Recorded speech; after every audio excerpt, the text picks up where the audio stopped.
Hi, thank you for joining us. My name is Annie, and I'm on the staff at NAMI, Delaware. Today, we'll be talking about finding the right provider.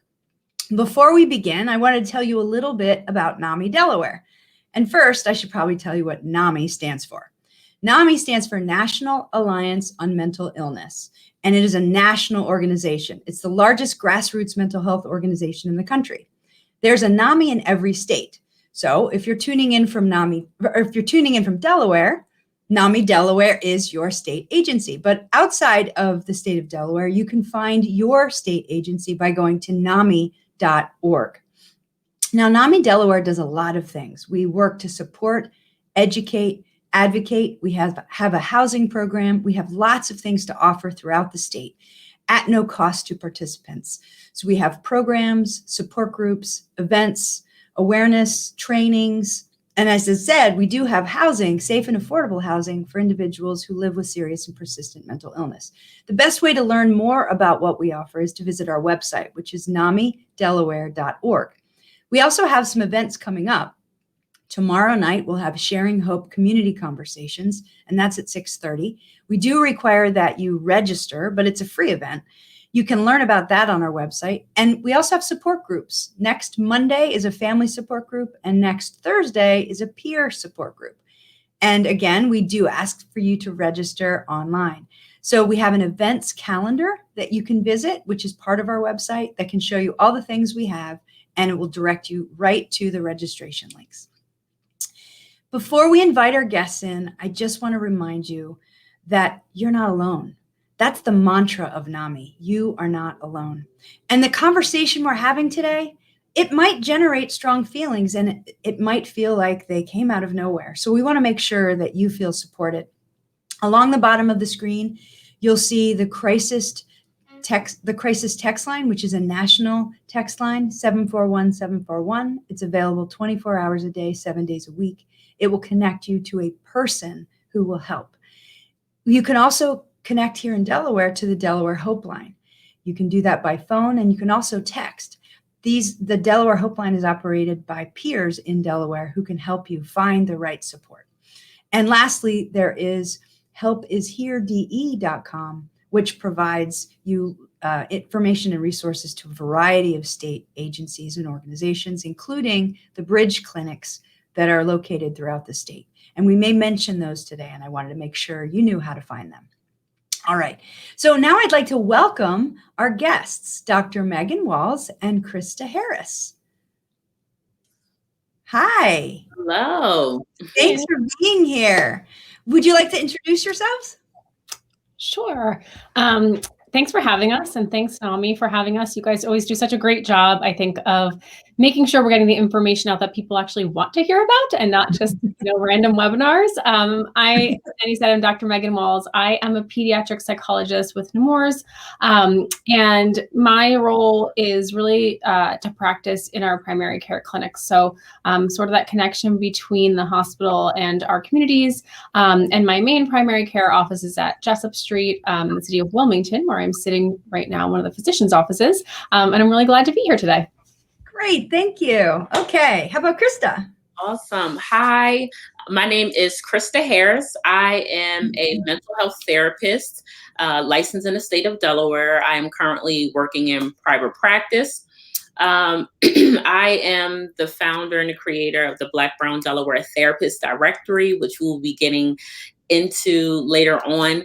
And I'm also the creator and the co-founder of the Master It Planner, which is a planner that is geared to help students that are matriculating into their master's level program. So we provide resources and timelines and information on how to make that big transition from undergrad to the master's level program.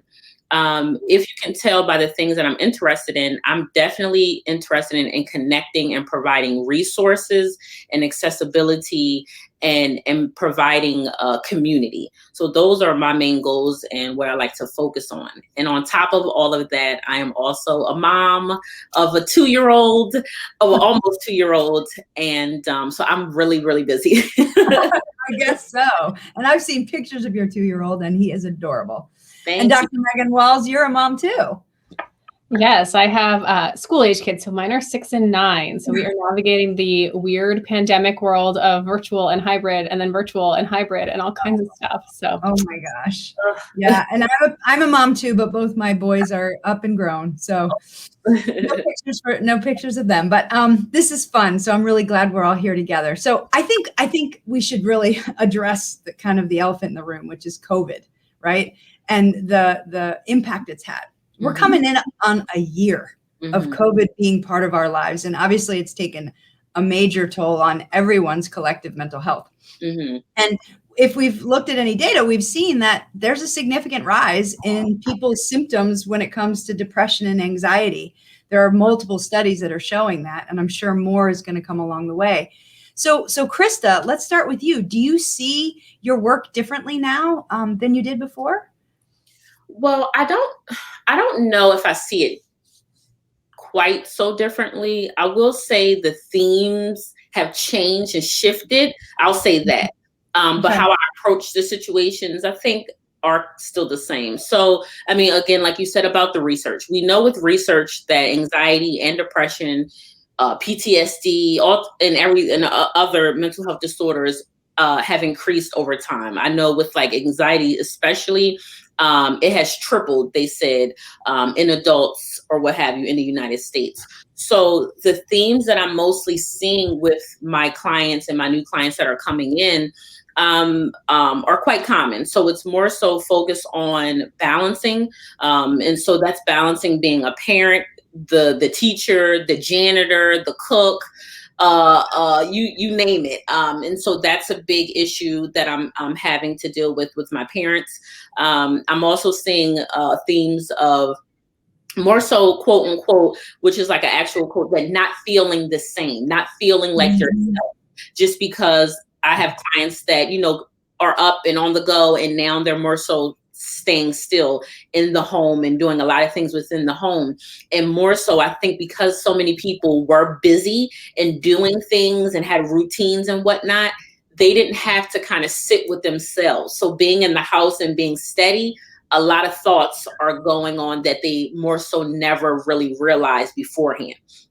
Right. I'm also seeing a lot of worry associated with like financial issues, financial security, job loss. And so those are the challenges that I am seeing. I think how I'm facing those are still the same though. I'm more so helping my clients be able to bring their anxiety back down to a base level, because if your anxiety and depression is above that base level, it's going to be hard to be able to concentrate and to focus and problem solve effectively and efficiently. So that's more so what I'm doing. That's a lot of the work that I'm doing, is being able to bring that down to a base level and then helping them problem solve and find solutions to the challenges that they're coming in with. Thank you. That's great. It's really important. So Dr. Walls, when it comes to families right now, and you mentioned it earlier about your kids, the hybrid and the in session and all of that, there's a lot going on with the struggles of parents and also educators, and then kids. So what are you seeing with regard to COVID? Yeah, so I think it's, we talk about COVID in waves, right? So we talked about the first wave of COVID and the second wave of COVID. And I think, Krista can probably agree that all of us in the mental health profession were like, it's coming. The mental health wave is coming, because how can we expect there not to be some aftermath of a pandemic, which has not only done things like Krista mentioned, like put people out of work, but when I think about, the education system, people are really worried about kids learning, and I'm really worried about what school provides to kids, right? So meals and socialization and internet and healthcare and all of those other pieces that we've seen a lot of. When we think about families in terms of the pandemic, we've seen a lot of health disparities in who's getting COVID, but we're also seeing a lot of health disparities in who's being affected by some of these other variables, right? So food and housing and all of these things. So I think it's understandable. And then we combine that with the fact that kids, especially our teenagers, are shifting completely from what is the norm of adolescence, right? So our younger kids, I think, are a little bit more flexible and resilient, but I'm seeing a lot of teenagers who are having a lot of anxiety, depression.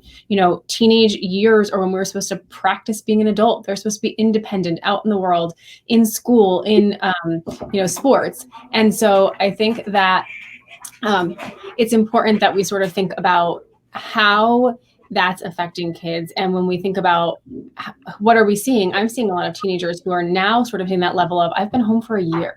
This is really distressing. And so I think it's really different for those kids. The other thing I'll say, Krista mentioned the data on adults is we've seen a 31% increase in emergency room visits for kids with suicidality. But interestingly, there's a couple states who have looked at studies and there's no increase in suicide completion. So maybe we're doing a little bit better of a job talking about mental health and kids are actually saying that they're in trouble. And I think parents are paying more attention because we've made such a big deal of, we expect this to happen, right? So we expect this to be actually an issue right now. So I think overall, there's a lot of variability. I look at COVID as I look at trauma, which is some kids will be just fine. Other kids will really struggle. And I think that we need to be checking in with individual kids and we need to be encouraging parents and educators to sort of say, it's okay if this is a challenge right now, come to us, talk to us, tell us. And I think overall, we have seen an increase in influx of families seeking treatment. So I think that's certainly something that's happening. Right. Which is really, that's why we're gathered today, right? That's why we're talking. We're talking about finding the provider for us. And it might be folks who've never sought help before. So that's kind of where I want to go with this, So if you're watching right now and you're thinking, wow, I really think I might need help. And what they're saying right now sounds like me, or sounds like my child, or sounds like my spouse. I don't really know. So Krista, what would you say to them that might help them kind of determine that, yeah, it might be time? So this is like one of my favorite questions, I guess. So there's a few things to look at. So some of them that I will name for those that may be wondering or having the question of like, should I get help? One of the things to look at is if you're having challenges with regulating and controlling your emotions and or behaviors. What I mean by that is if something happens and you feel like you may explode, or you feel like, ooh, this is not the normal me. This is not how I usually handle situations or usually manage my feelings. That's a sign to seek help. If you are noticing that you're experiencing certain symptoms, so some symptoms are, irritability, like those mood changes. I'm sure, Dr. Megan, you can relate as far as like your teenagers or your kids that you're working with. If you're noticing isolation, which is also a theme that I'm noticing when working with my teenagers, and sure something that you probably see as well. So if you're noticing isolation, if you're experiencing suicidal ideations and thoughts or what have you, if you're noticing that you're not eating like you used to, if you're not sleeping like you used to, if you're noticing that concentrating is beginning to be an issue, even if you're noticing like physiological symptoms, like your heart beating fast, which is also another challenge that a theme of my clients is that they are having panic attacks and what have you, but they don't know what it is. So they're running to the hospitals and they're like, well, you need to see a therapist. So, heart beating really fast, hot flashes and things of that nature. Those are all signs to seek treatment. Also, which some people don't realize or think, but mental health and your physical health, some people see them as two separate entities, but honestly, the way that I view them and the way that I talk to my clients, I see them on the same on the same level. Because honestly, if one is out of line, it's going to affect the other. And we see that in research. So if you have any physical health issues, so such as like hypertension, diabetes, if cancer, things of that nature, that's important because that can trigger anxiety, depression, fear, all of those things. Also, if you've experienced or are experiencing any transitional issues, so such as like grief or maybe moving, especially like with kids. I know I actually have a teenager I'm working with now who did a lot of moving and it's causing some issues. Moving, marriage, death, experiencing a death. Those are things where you can say, you know what, let me seek help. Let me get treatment for these challenges. And then one of my favorites this is like my favorite, what I tell everybody. Honestly, you can go when nothing's wrong. Yes. There doesn't have to be a crisis, a situation, an issue going on for you to seek treatment, to seek help from a therapist. We are all human. So that means we are always growing. We're always evolving. And so what I also always tell people and what I tell my clients is, if you stay ready, you don't have to get ready. I think people are more reactive than proactive. If you focus on the skill sets and the information and the coping skills while you're at a calm base level, it's easier to then implement them when a crisis or a challenge occurs. And I think that's what I've been doing a lot of teaching, and I've been kind of saying everywhere. I just actually made a post on my Instagram on the BB. And I saw it, and it was awesome. That people are more so, scrambling when in a situation. It's hard to do that. It's hard to focus. It's hard to problem solve. It's hard to be self-aware. If you're scrambling, you can't focus. And so that's what I've been preaching a lot to people, is like doing it when there isn't a problem. It's okay. Yeah, preventative care. That's what you're talking about. That's great. I love all of what you're saying. Dr. Megan Walls, what do you think? Dr. Megan, I like the way Krista referred to you. That's a much shorter reference. What do you think? Krista pretty much hit that out of the park. I think the only thing I would add for kids is when I think about for younger kids, I talk to parents a lot about those behavior changes. So, they can't necessarily tell you they're having trouble concentrating, or that they, maybe you're feeling frustrated inside because they don't even have those words yet. So for our younger guys, I look for things like difficulty with sleeping, changes in appetite, your kid being really irritable when they weren't irritable before, not wanting to talk to their friends, not wanting to talk to you. And then also, I think, we think a lot about depression in adults as sadness and tearfulness. And Krista mentioned this word already, but irritability for kids and teens is really important to look for, because they sometimes don't have that sadness crying all the time, but they're really irritable and they don't know how to express it, and they can't focus in school, and they can't get their work done, and they can't pick up a phone and call a friend, because that, to Krista's point, that even feels too hard at that point. So I think for parents out there, really paying attention to your kids' behaviors. And I think the other thing is just ask, right? If you think your teenager or your tween is struggling, ask them. Annie and I harp on this a lot, but asking your kids if something is wrong does not make something wrong, right? Not asking your kids when something is wrong makes them feel sometimes alone, or like they shouldn't talk about it. So I think especially around suicidality, if you're worrying about your child, ask that question. They will be more glad that you asked it than not. And so I think, Krista covered a lot of the symptoms and signs, but I think just for parents to sort of pay attention to how your kids are doing. And again, I agree. I think we expect this time is going to be really just kind of a difficult time in general. So it doesn't have to be a certain symptom. It doesn't have to be a certain thing. If you feel like I need someone to talk to and problem solve, or I need some more coping skills, this isn't going so great, I think it's a really great time. Right. And laying the foundation for things that might happen in the future that we just want to be ready for. And it's just preventative, right? I think it's also fair to say, and I think we do this a lot with the work we're doing with NAMI, to remember that it's not a contest. So when we're having a hard time, we don't need to say, well, they're having a harder time, so I'm not going to ask for help because they're having a harder time and I really should be able to get over it. I hear that. Right? Mm-hmm. I think, I mean, as a parent myself, and having experienced a mental health challenge in our household, a significant one, that was really where my brain went. It went, oh, but I should be able to manage this. This isn't that bad. I should be able to do this. Or that, well, I have resources, or I don't need to like take up this. That's right. Exactly. I don't want to, I don't want to bother anybody. This isn't that big of a deal. No. I want to keep you define whether you need help. Yeah. Mm-hmm. Mm-hmm. Yeah, absolutely. All right. So this is great. So we've defined now like when we would want to reach out, but now let's talk about finding the right provider and really making sure that you're finding the right one that suits you. So Krista, let's talk about your website. Mm-hmm. We're going to put that in the chat. For those of you who are tuned in, you'll be able to see and be able to link right to Krista's website. But let's hear about that and how that came about and what you hope to accomplish with it. So thank you. So the directory that I created and launched it November 15th, 2020. So only a few months ago. And it is called the Black, Brown, Delaware Therapist Directory. That's a long name. So it's AKA BBDT Directory.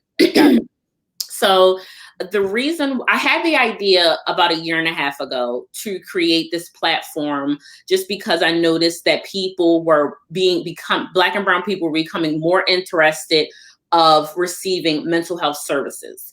And I said, this would be interesting to create this just for Delaware, because there are other directories out there, but I thought this would be interesting because it will only focus on Delaware, and it would make it a little bit easier to locate and find a provider that looks like you.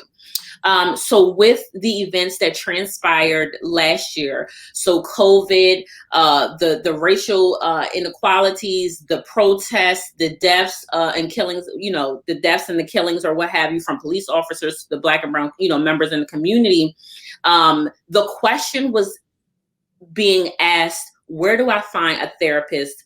Literally, I'm not lying, every day. Not just to me, but also in different Facebook groups, in different forums, the question was just being asked. And I thought that this question is being asked a lot. And I said, something is wrong. It's a problem, but clearly for this question to continue to be asked, there is something missing. So I said, you know what, this is the time to create the directory now. And I do believe everything happens for a reason. So I'm glad that I did wait maybe that year and did it, in November. And so the main goal and the focus of the Black, Brown, Delaware Therapist Directory is to connect culturally competent, culturally sensitive providers who are also licensed or pre-licensed under the supervision of people that are licensed, connecting them to people in the community. The Black, Brown, Delaware Therapist, it's about granting access. It's about granting resources and education. That's what I like to focus on. And it's about connecting. Those are the main purposes and goals of the directory. And also not even just for the people in the community, the people in the state of Delaware, because this directory is to serve all of Delaware, but it's also for the providers, right? So the Black and brown providers is giving them a voice, is showcasing and marketing their talents, their brands, their skill sets and knowledge. And then it's also just, again, providing opportunity to them as well to be able to lead in spaces that lead in spaces that are needed for them. So if that's conducting trainings, webinars, what have you, this is for them as well. So it serves dual purposes. That's great. That's great. And you mentioned it, finding a therapist who looks like you, finding a therapist who understands what your background might be, or what you've experienced, or perhaps at least has a better sense of how to support you, right? But we also have to look at the reality around the shortage of providers. Well, and I was going to say too, that just to also make it clear that this directory, again, it's about providing and connecting and finding a provider that looks like you. But you can also see a provider that doesn't look like you, as long as that they are, they are knowledgeable in the challenges you're going through. They're culturally competent and culturally sensitive and what have you. And if you feel like they are a good fit. So I do like to also voice that message, is that it's okay to see someone that doesn't look like you. But there is a lot of benefits in seeing someone that does look like you. Like you said, it's that understanding feeling. And if anybody knows that in therapy, one of the main things that you want to focus on is that connection with the client, because without that connection, then the relationship is not going to move forward. Then you're not going to be as honest in the session. You're not going to be open. You're not going to continue with treatment if that connection isn't there. So I do want to make that clear too. No, and I appreciate that. And I think that's kind of where I was going with it. Like, are there certain things people can ask, or certain maybe directions they can go initially, if they've had to, maybe they've selected someone from your directory, but they can't get in, right? So they've gone somewhere else for now, or they've opted a different direction. But you mentioned these terms, culturally sensitive, cultural humility. Can you break those out a little bit, so for our viewers to really kind of have some tools when they're seeking a provider? What kinds of things can they talk about? Absolutely. So I guess for people that are watching and will watch this, because again, people may not be aware of like what cultural competence is or what cultural sensitivity even means, right? I think kind of breaking it down to the basic level, it's really basically a provider that is looking at you, looking at treatment, looking at assessments, looking at the interventions that they use, looking at how they even just interact with you through a culturally sensitive lens, like a diverse lens, right? And you want that provider to know, you want that provider to, first of all, be self-aware as well, like a self-aware lens. And you want them to know that everybody is not going to operate the same. So one treatment that may work for, or intervention or what have you, may work for Dr. Megan or work for Annie. It may not work for me. And so a culturally sensitive and competent provider is going to be aware that, wait a minute, let me switch a few things to fit Krista, because this is going to work and be more effective with her, if that makes sense. Yeah, absolutely. And really giving people those tools and telling them that this exists, this term culturally sensitive exists. Yes, it does exist. And you want to, again, this doesn't matter who you see, but you want to make sure that your provider is, you want to focus on their, like, see what their values are, like what their beliefs are. Like, you want to make sure that they're respectful of cultural differences and things of that nature. Those are the main things. You want to make sure they're focused on, fairness and social justice and things of that. Again, it doesn't matter, where they fall at on the spectrum, but those are the things that are important also when seeing a provider.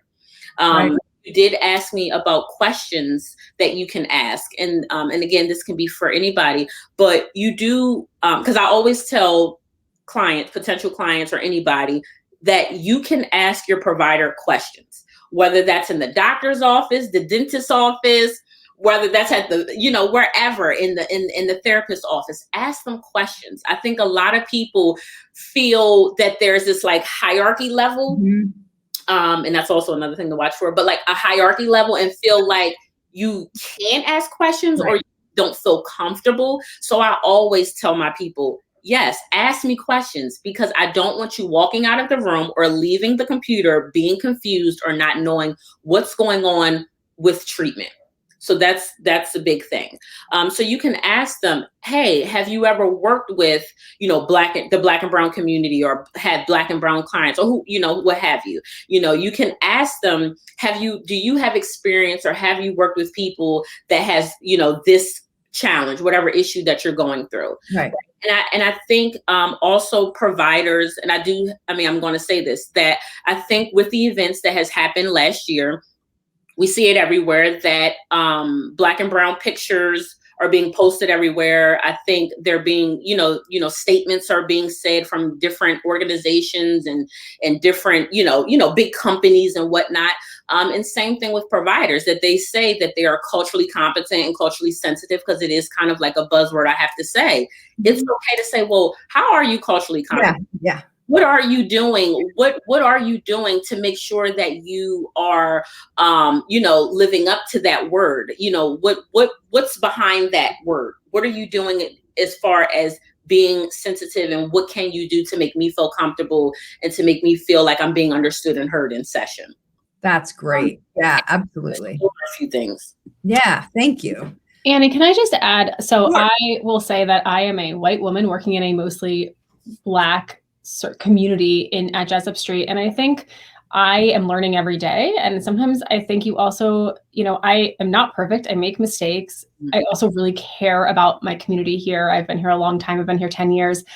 And one of the things that I think is important, and we have worked on as a faculty, is not just you asking your therapist questions, but find a therapist who in the first couple sessions asks about some of those things. So there's a question on my intake form now that says, like, just to remind me, that says, like, ask about cultural considerations, right? Like, what is important to your family? And that goes beyond just race and ethnicity, right? What is important to your family? What is important about maybe the religion you practice? What is important about the way you parent?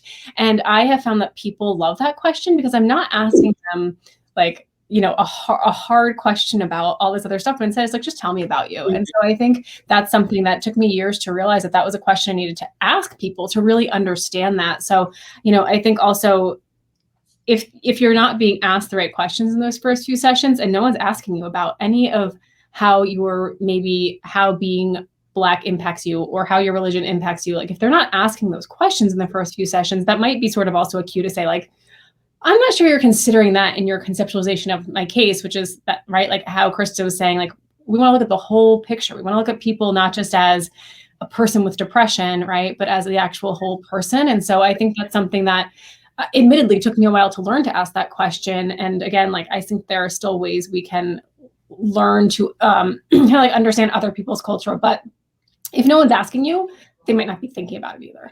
I love that, Megan. I love that you have that question. I love that. And I think it's important. I think it's really important. And I don't know how much time we have, Annie, but like I did see something recently, and it was from a therapist. It wasn't in Delaware though, but I did see a therapist, and they said that everybody is equal, and I don't see color in my session, and probably my heart probably was coming out of my chest, and. Well, maybe we should talk about that. Like, why did you, for our viewers, I mean, I think I know where you're going, but maybe for our viewers, they might not know. Yeah, I literally probably almost fell out of my chair because that person is working with clients. And it's important because I see why people say that. I know why they say it. I'll say that. I know why they say it. Mm-hmm. But I think if nothing has changed, especially within the last year, you cannot say, you can say, but you can't really say that you don't see color. Right. If you don't see color, that means you won't see me. That's right. You won't see Megan. That means you won't see the client if you don't see color, because that means we all look the same to you, and you're just gonna treat us all exactly the same. And what are we? We're humans. Exactly. We're unique individuals who deserve to be seen. Exactly. And I think if you say that, and if you truly believe that, again, that's a value, that's a belief that falls into the cultural competence part. Mm-hmm. If you believe that, you are going to miss so much from that client and what that client is experiencing. And that experience is why they're coming into that office. And so when you say that, it literally cuts them down, because you're missing so many parts. Right. Yeah. Oh, wow. That was so powerful. Thank you for bringing that up. That's so good. Somebody that says that, that's just no. And honestly, as a teacher, I've as experience, that's off this topic, but in any real profession, that language happens. Those conversations happen. Those comments are made, and it's just a lack of awareness. It's a lack of understanding. Yes. So I'm glad we're having this conversation. So I have a question for Dr. Walls now, and it really kind of comes down to where NAMI Delaware has experienced this too. So we have a helpline, which is different than a hotline. So we're not like responding to crisis, but people call us day in, day out, asking for various things with regard to mental health. So anything that intersects criminal justice issues, housing issues, a variety of things. But oftentimes it has to do with providers. And we get this question all the time. Who do you recommend? Who's good in my area, right? And, we kind of have a canned answer, which is fair. And we basically say that we really can't make referrals specifically to certain clients to certain providers, because we're all different and we all respond differently to different things. So we really don't do that. But what do you do, Dr. Walls, when you're in the community and somebody gives you that elbow? And like, what do you suggest we all kind of understand about that? Yeah, it's a great question.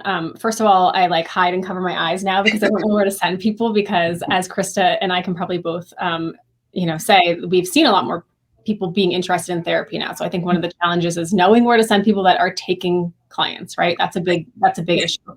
But secondary to that, one of the questions that I think is really important, and I think as providers, we can probably navigate this a little differently, is what are you seeking treatment for, right? So when I think about treatment, I worry about not having treatments that are empirically or research based for the problem you're coming in for. So, you know, when Krista was talking before sort of about anxiety and getting that level back down. And, you know, I was thinking about, there are some patients I've seen and I'm their second or third therapist and they've tried and they say therapy doesn't work. And so for me, part of my question is, what are you seeking treatment for? And a lot of times I'll say, okay, I'm not going to tell you who to see, but like for depression or anxiety, for example, like cognitive behavioral therapies are sort of the top line treatment for those things. So when you're perusing through your insurance, who they approve, maybe go towards that. So I do less of this person, because I think you're right. I think we're all individual, and more of what is the supported treatment.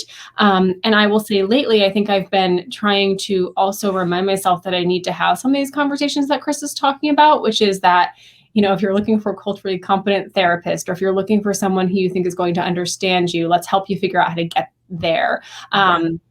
Krista, when your website came out at Nemours, we're so excited about it. It was, we have a group chat of about 10 primary care psychologists. And I think there was like more exclamation marks and hearts than we've ever seen, because this is something we so badly need too, even as therapists. We need this too. We need this sort of directory. So when I think about, I'm just going to tell them to, you know, that this exists whenever I talk to people now.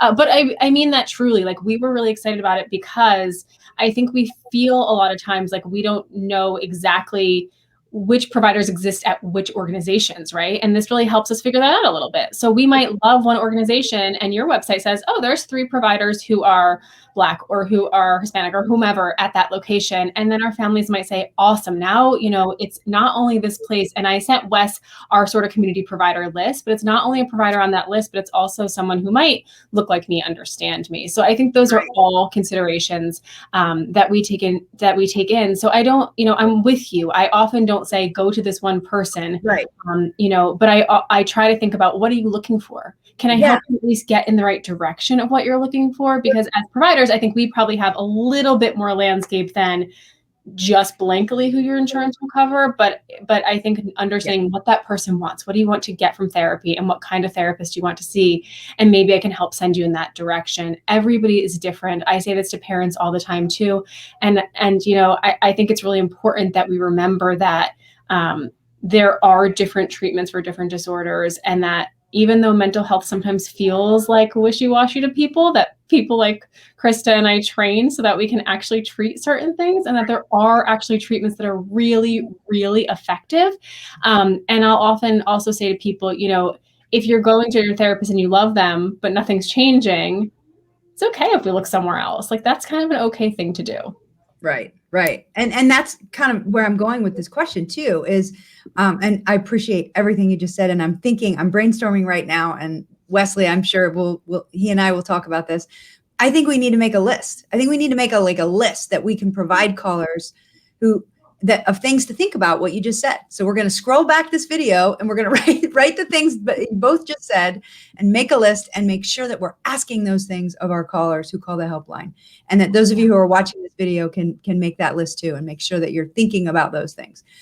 So let's assume that you've found somebody, you've made an appointment, you've gotten in, and like you said, you've gone a few times and things aren't changing. Yeah. What do you do? And is that like a breakup? I mean, what is that? Sometimes, you know, I know people have gone to therapists for years, and when I ask if they think it helped, they're like, well, they're nice to talk to, which is great. We want someone who's nice to talk to, right? We want you to like your therapist or feel that connection. And Krista mentioned earlier, I think, you know, like having that connection with someone really matters. But I think, you know, if you were to go to a cardiologist and you didn't feel like you were getting good care, and your heart disease wasn't getting better, and you weren't getting the things that you thought probably you needed, you'd probably find a second opinion. And I think in the world of mental health, it's hard to find someone to begin with. It's hard to tell your story. And so when you feel that way, you're like, well, do I shift? Do I tell my whole life story? Do I tell my promise to someone else? Like, is this really going to happen? But I think it's incredibly important that people know that it is not only okay, but encouraged if you're not making progress, or if it's not a good match, even personally, that you can sort of say, thank you so much for your help. I think that I need to find someone else. And in our world, in the ethical world, we can't leave patients hanging without care. So it's also our job to help you to find that next person. We might not point to that exact person, but we're not going to say, okay, see ya. Or we shouldn't, good therapists won't say goodbye. And I think it is also, I think it's also a little bit on us as providers too, right? So I'll have teenagers who come in and like, they're sitting in the corner, right? They don't really want to talk to me. And I say, give me 2 sessions. If it's not making progress, we're not working together. I promise you at the end of that 2 sessions, there will be zero offense on my part if you tell me you need to move on. And so I think it goes both ways, right? I think that as the mental health community, we need to do a better job of offering that option. Like, it's okay. But I also really, that takes me back just a little bit to the concept of like, there's a reason why research-based empirically based treatments work for certain things. And if you're just talking every time, but not getting anywhere, if you're leaving and there's never a homework assignment. So most therapy includes you having to go home and work on something, right? Yeah. If none of those things are happening, I think it's a really fair time to say, I'm going to try someone else. And the other thing I'll put out here is it sometimes takes 2 or 3. And I know that's tiring and I know that's painful, but, I've seen kids who have been through 2 or 3 therapists, and I've seen kids who I see for 2 or 3 sessions, and they're like, I don't know if this is the best match. And we find them someone else. So I think it's really important to know it's okay. And if you're not making progress, that to me, that truly is the biggest sign. And maybe that's not after 2 sessions, right? So that might be you really jive with that person, you want to wait longer. But if after a couple months, you're really not getting anywhere, I think it's okay to kind of look for help somewhere else. Yeah. And it's nice to hear from 2 of you. On the provider side, it's no hard feelings. You're not going to be like offended. You're not going to be insulted. You're actually going to try to help them find the right person. Absolutely. Because like you said, it's your responsibility as providers. And I think that's good to hear for community members who are tuning in right now. All right. I don't want to hold you too much longer, but I do have one more question. And this one's for Krista. I want to just talk about that time between identifying a provider, setting up an appointment, and potentially having an issue that can't wait. Mm-hmm. Do you have any suggestions? I shared earlier, you might have heard at the very beginning, I talked about the bridge clinics and helpishere.de.com. Mm-hmm. But do you have any thoughts about how someone would distinguish whether they just hunker down and wait for that appointment, or they reach out, and if they're an adult, they go to helpishere.de.com, and if they're a parent, they go through the crisis services for youth. What are your thoughts on that? Well, I definitely think that if you're like on a wait list, which I don't, with mental health specifically, I'm in the middle with wait list. I think if you're saying, no, I have to see you, which you are the one, we mesh, you're the person, I'll be on the wait list, I'm okay. I think that's fine. But I think to be on a wait list for mental health services specifically for like a month or 2, I think that's I don't agree with that. I gotta be honest. Because that person is coming to you, that person is is having challenges, that person could be in crises. And I think 2 months, anything can happen in 2 months. So I do think that they can reach out to the helplines that you mentioned, or the resources that you mentioned in the beginning. I think that's perfectly fine. And then I do also think that if you are really struggling and you really need to be seen, I know that it's okay for you to, reach out to other resources and even another provider, even if you see them in the interim. Like, you could be kind of using them until maybe the other provider gets open. But I think you should definitely get help in between time, especially for people that are having suicidal ideations. The depression is becoming unbearable. When things are becoming really unbearable and really, really challenging for you, don't wait. Get the help. Okay, that's great. I'm so glad you said that. Dr. Walls, do you have anything to add to that before we wrap up? Yeah. So the thing that I know you have it scrolling across the bottom, but the thing that I always like to offer to parents and families too is if you even think you're in crisis, that these folks are here for a reason, right? So if you're not sure, I know you guys have scrolling across the bottom, like the crisis numbers, but also for my teenagers. If you have a teenager at home and you're a parent listening to this, all teenagers, to Krista's point, even if you're well, I like to have that text number in there. It's 741-741. And in Delaware, you can text DE. And that that's an immediate sort of way that teens can reach out. I've had a lot more teens who are comfortable using the text line than the crisis line. But also I would say, my world is mostly kids. And if you're a parent and you're worried about your child, I'd way rather have you reach out to one of those crisis lines, and mobile crisis or, kids department say, I think you're okay. I don't think you meet criteria or you need to come in right now. Then you not reach out and have it be, an actual true crisis. So I would say I always err on the side of, if you think that perhaps it's a crisis, reach out. Don't wait for that appointment in a week if you're worried about it to be a crisis now. But I also, I think Chris is right in that if you have someone you really mesh with and it's not a crisis and you're like, I'd rather wait a week or 2 weeks than talk to someone I've never met before, I think that's okay. I just really encourage people, if you're concerned about yourself or your kids and think it is a crisis, reach out. That's what they're here for. I know it can be really scary, but I think it's really important. I agree with all of that. And like I said, as far as like the wait list, there are providers. Yes, there's an increase in those seeking mental health services, which is amazing. That means that's another thing BBDT is focused on, is like, wiping away the stereotypes associated with receiving mental health services or what have you. Yeah. But if you do have this long drawn out waiting, refer those people out, because they need the help. And with these resources and everyone coming together in Delaware, we know that the help is out there. And so the providers on the BBDT directory, they're accepting clients. And so refer out. That's right. That's right. We need to make sure that nobody's left, waiting, right? Mm-hmm. And we don't want to turn them away, right? If this were a restaurant, we wouldn't turn them away hungry. We want to make sure that people are getting what they need. And I appreciate that. And listen, I appreciate both of you taking up your lunch hour to have this conversation. If there are any questions live, we'll certainly field those now. And otherwise, we want to thank you all for tuning in, whether it's live or afterwards. And we want to be here to help you. And this is Krista Harris and Dr. Mega Walls. And we are so excited to have you here. We hope you'll come back too.